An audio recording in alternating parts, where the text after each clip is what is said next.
Bienvenue sur Azimut, le podcast de l'orientation proposé par les spécialistes des études supérieures. Chers auditeurs, bonjour.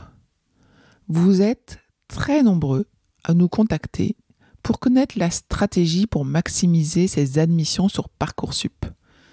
Vous savez, cette recette miracle, cette astuce ultime, ce conseil dont vous n'avez pas encore entendu parler. Eh bien, pour répondre à toutes ces préoccupations, Azimut a décidé de vous proposer un programme exceptionnel.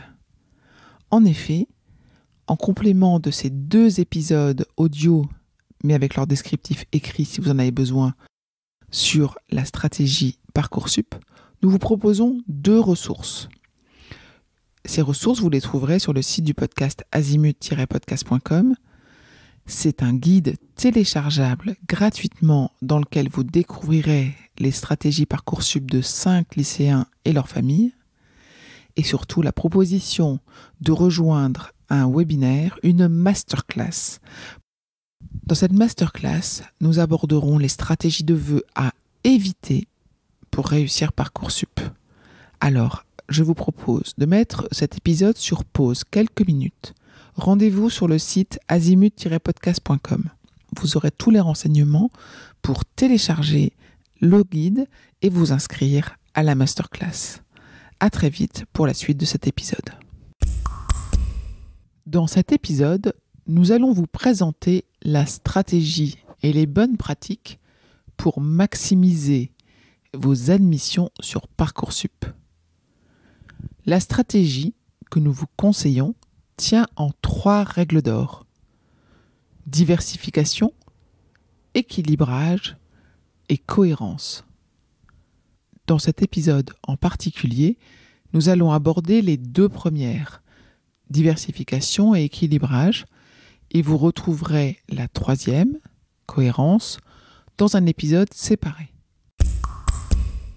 Alors plongeons dans cette première règle d'or qui est la diversification, qu'on aurait aussi pu appeler l'élargissement.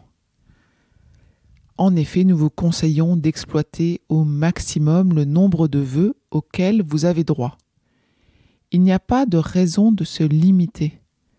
Soyez prudents et ne réduisez pas vos chances d'être admis faute d'un nombre de candidatures suffisant.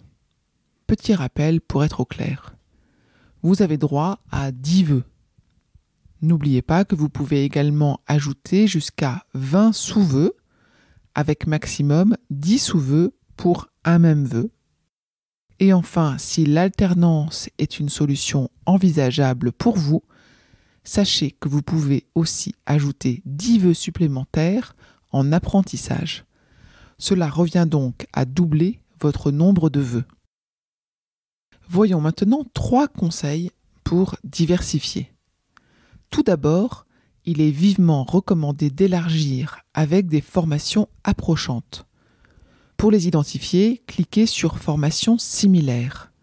Cette fonctionnalité est accessible sur la page des résultats de recherche de Parcoursup, au bas de chacune des formations proposées. Grâce à cela, vous découvrirez par exemple, à partir d'une licence donnée, les doubles licences ou les licences proches, ou bien dans un même domaine d'études, des formations au format différent, par exemple licence, BUT, classe préparatoire ou école post-bac. Cette étape est très importante, c'est un moyen efficace de découvrir des formations auxquelles vous n'aviez pas pensé.